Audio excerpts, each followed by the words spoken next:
خوب تماشا کن شهر ما رو سیاحت کن، قصه داری فراموش کن، قصه ما رو گوش کن.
You have to then understand that when you truly do this properly, you're not waiting for your healing to feel whole. You're not waiting for your success to feel empowered. You're not waiting for your wealth to feel abundant. You're not waiting for your new relationship to feel love. You're not waiting for the mystical moment to feel awe. That's the old model of reality, of cause and effect, waiting for something outside of you to change how you feel inside of you. And when you feel better inside, you pay attention to whatever caused that. That's cause and effect.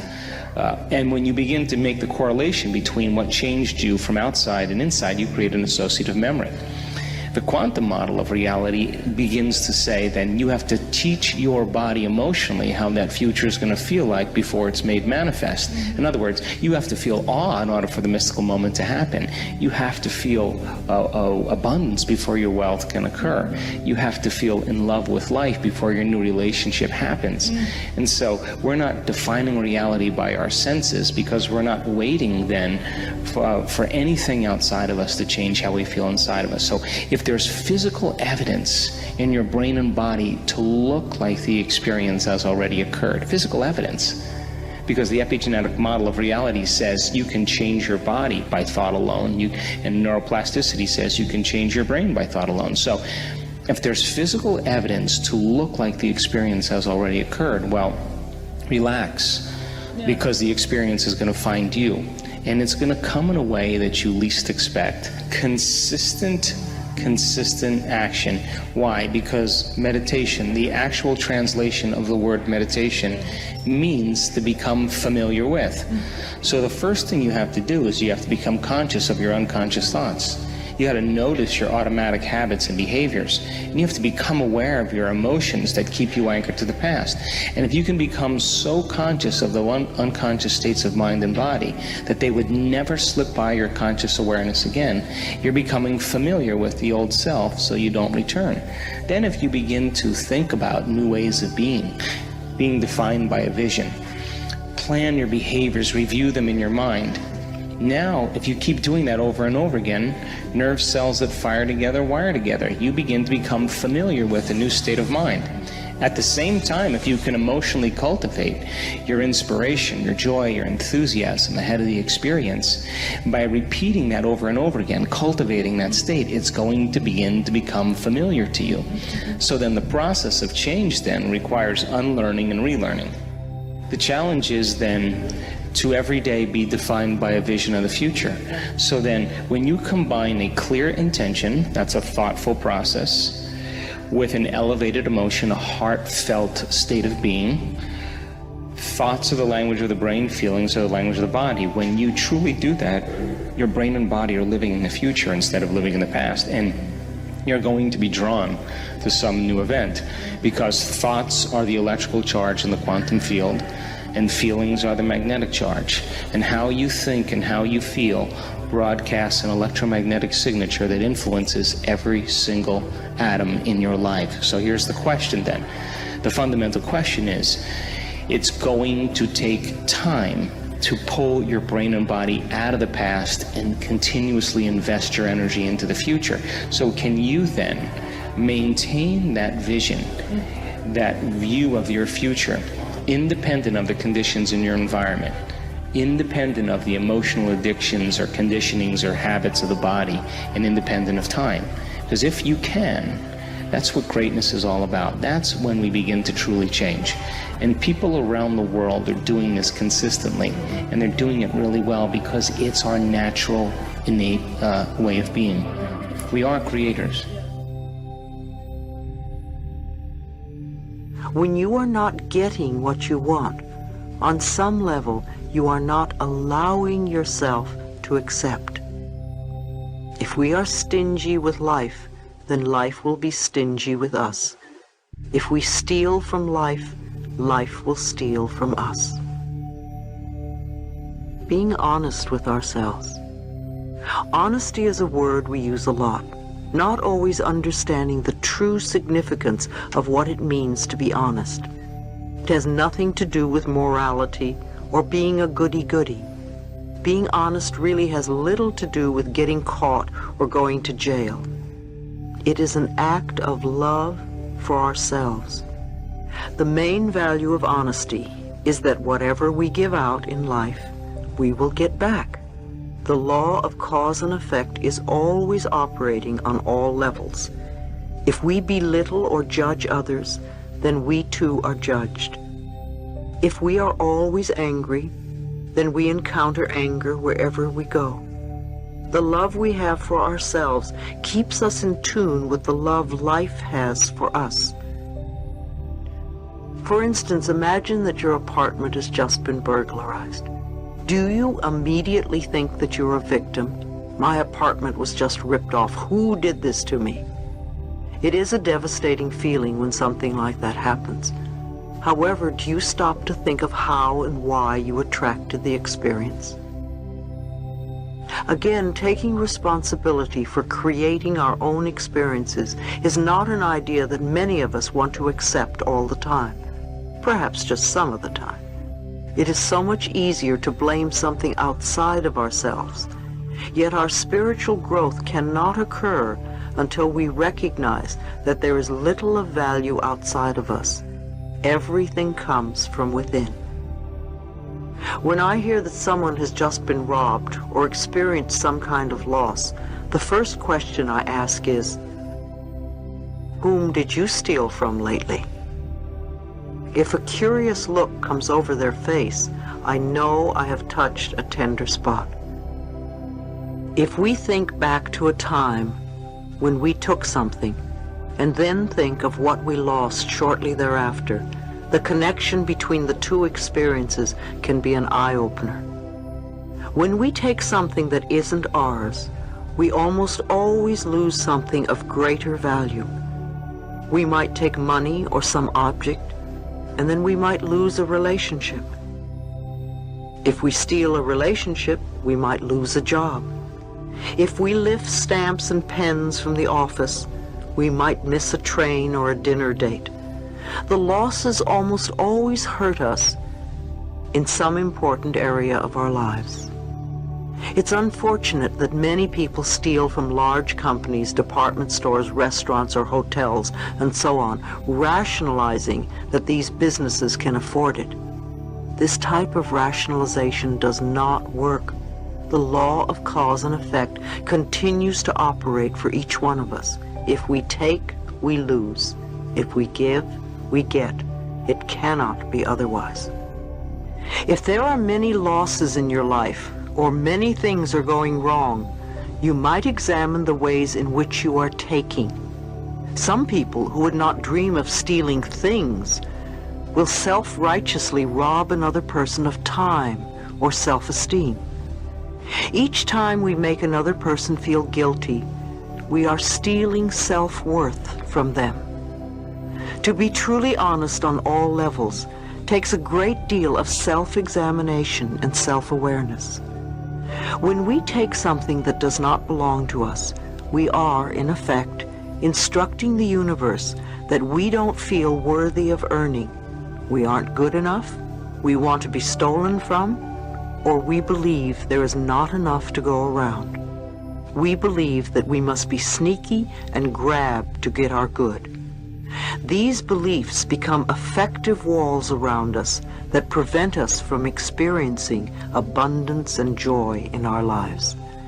These negative beliefs are not the truth of our being. We are magnificent and deserve the very best. This planet is abundantly plentiful. Our good always comes to us by the right of consciousness. The work we do in consciousness is always one of refining what we say and think and do. When we clearly understand that our thoughts create our reality, then we use our reality as a feedback mechanism to let us know what we need to change next. Being absolutely honest, down to the last paperclip, is a choice we make out of love for ourselves. Honesty helps to make our lives run more smoothly and more easily. If you go to a store and they don't charge you for something you've bought and you know it, then it's your spiritual obligation to tell them so. If you are aware, you call it to their attention. If you don't know it, or only realize it when you get home or 2 days later, then that's something different. If dishonesty brings disharmony into our lives, imagine what love and honesty can create. The good in our lives, the wonderful surprises we have, these too we have created. As we look within ourselves with honesty and unconditional love, we will discover so much about our power. What we can learn to create with our own consciousness has far greater value than any amount of money we could possibly steal. Your home is your sanctuary. Everything is a reflection of what you believe you deserve. Look at your home. Is it a place that you really love to live in? Is it comfortable and joyous, or cramped, dirty, and always messy? The same with your car. Do you like it? How does it reflect the love you have for yourself? Are your clothes a bother and a nuisance and something you have to deal with? Your clothes are also a reflection of how you feel about yourself. Again, the thoughts we have about ourselves can always be changed. If you want to find a new home, begin by opening yourself up to finding the right place and affirm that it is waiting for you. When I was looking for a new home in Los Angeles, I couldn't believe that I would only find appalling places. I kept thinking that this is Los Angeles and it's filled with wonderful apartments, so where are they? It took me 6 months to find the one I wanted, and it was magnificent. During the time I was looking, the building was being constructed, and when it was finished, I found it waiting for me. If you look for something, but you're not finding it, there is probably a good reason. If you want to move from where you are because you don't like it, thank your present home for being there. Appreciate it for sheltering you from the weather. If it's difficult to like it, start with one part of the house that you like. It may be a corner of your bedroom. Don't say, I hate this old place, because if you do, you're not going to find something that you love. Love where you are, so you can be open to receiving a wonderful new home. If your home is messy and cluttered, then start cleaning it up. Your home is a reflection of your mind. Loving relationships. I'm a great admirer of Dr. Bernie Siegel, the Connecticut surgeon, who has written Love, Medicine, and Miracles. Dr. Siegel has learned much from his cancer patients, and I would like to share what he says about unconditional love. Many people, especially cancer patients, grow up believing that there is some terrible flaw at the center of their being, a defect they must hide if they are to have any chance for love. Feeling unloved and unlovable and condemned to loneliness if their true selves became known. Such individuals set up defenses against sharing their innermost feelings with anyone. Because such people feel a profound emptiness inside, they come to see all relationships and transactions in terms of getting something to fulfill the vaguely understood void within. They give love only on condition that they get something for it. And this leads to an ever deeper sense of emptiness which keeps the vicious cycle going. Whenever I give a lecture and allow my audience the opportunity to ask questions, I can always count on being asked one thing in particular: how can I create healthy, lasting relationships? All relationships are important because they reflect how you feel about yourself. If you are constantly beating yourself up by thinking that everything that goes wrong is your fault, or that you are always a victim, then you are going to attract the type of relationships that reinforce those beliefs in you. One woman told me that she was in a relationship with a very caring and loving man, yet she had a need to test his love. So I asked her, why would you test his love? She said that she felt unworthy of his love because she wasn't loving herself enough. So I suggested that 3 times a day she stand with her arms open and say, I am willing to let the love in. It's safe to let the love in. Then I told her to look into her own eyes and say, I deserve and I am willing to have, even if I don't deserve. Too often you deny your good because you don't believe you can have it. For instance, you want to get married or have a long-lasting relationship. The person you go out with has 4 of the qualities you want in a partner. You know you're on your way. You want a little more of this or want to add a little something new to your list. Depending on how much you believe you deserve to be loved, you may have to go through a dozen people before you get what you really want.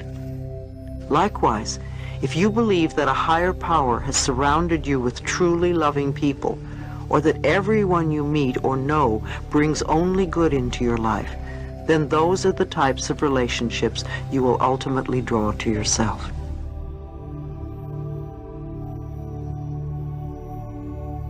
So if you've got a belief that is not serving you and you want to change it, then it's usually a gradual process. Here's the easiest way that we know. We think you'll hear this clearly. So we stand here in all of this non-physical confidence. We know the laws of the universe. We know how they apply to all that is. And we know what thoughts accomplish and how law of attraction responds to those thoughts. And we know how thoughts turn to things. In other words, we understand the whole process.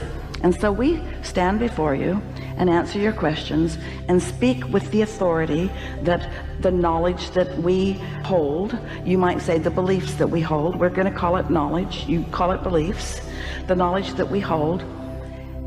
And so we say to you the things that we say. But we know that until you have, for example, put yourself in a meditative state where you've really allowed yourself to release resistance for the moment. Because when you meditate effectively, you stop thought. When you stop thought, you stop resistant thought. And when you stop resistant thought, your vibration rises. And when your vibration rises, you achieve vibrational alignment with your inner being. That's that mutuality that we talk about. That's that vibrational compatibility. That's that tuned in, turned on, tapped in that we talk about. So when you allow your vibration to rise, now you're in what we are calling the receiving mode of your inner being. And when you are in that receiving mode of your inner being, that receptivity allows you to then know what your inner being knows. So as your inner being knows something or thinks something, it occurs to you. It might occur to you as a thought or an impulse, but when it does, when you're in that aligned state, when it does, you feel interest. It's like it feels like a really good idea. That's where inventions come from, and things that you call epiphanies, clarity. As it occurs to you, it just feels wonderful. And so then if you follow that impulse that came to you under those conditions, and then you get to witness the outcome of that impulse, then you know. You've shown it to yourself. Then it's not just a bunch of words that some woman, wherever in the world she's getting those words, is spewing to all of you. Because this is just someone else's opinion when you think about it.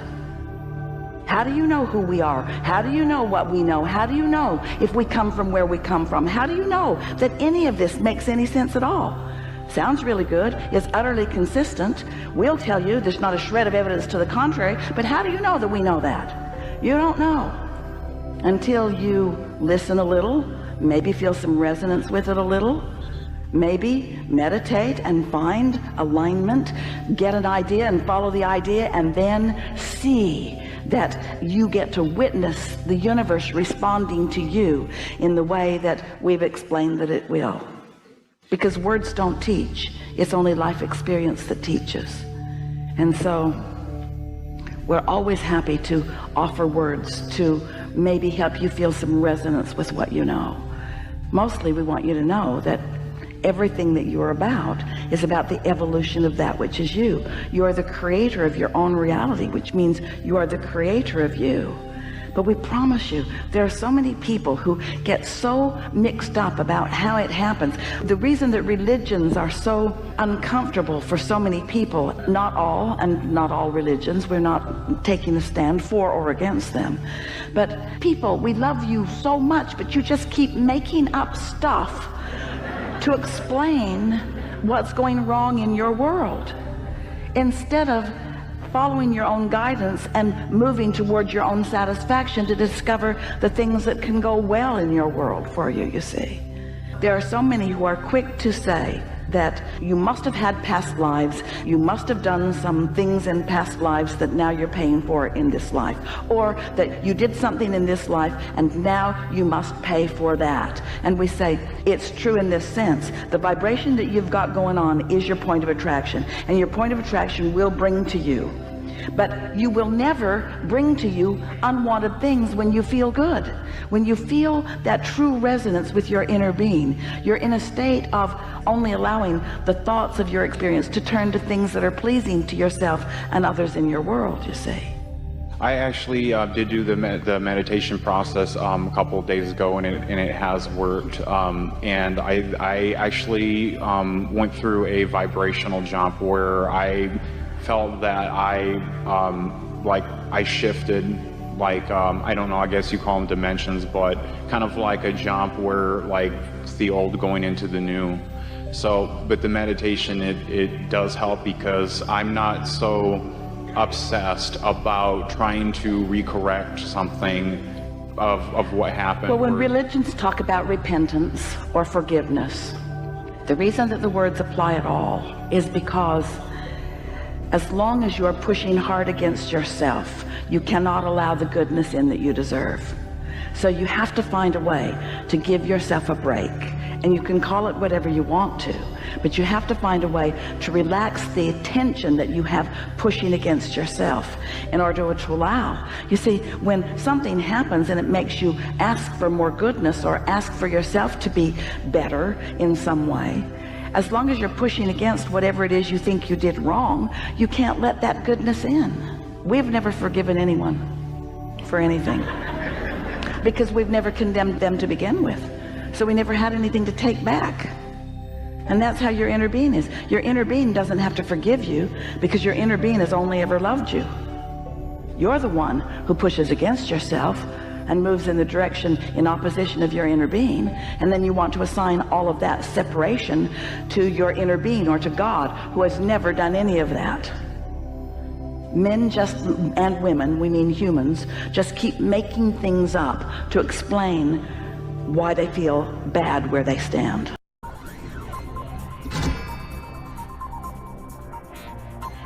If you enjoyed the video, please drop a like and subscribe. If you have any suggestions for future videos, please leave a comment below. Thanks for watching, and I'll see you all in the next video. Please share and like.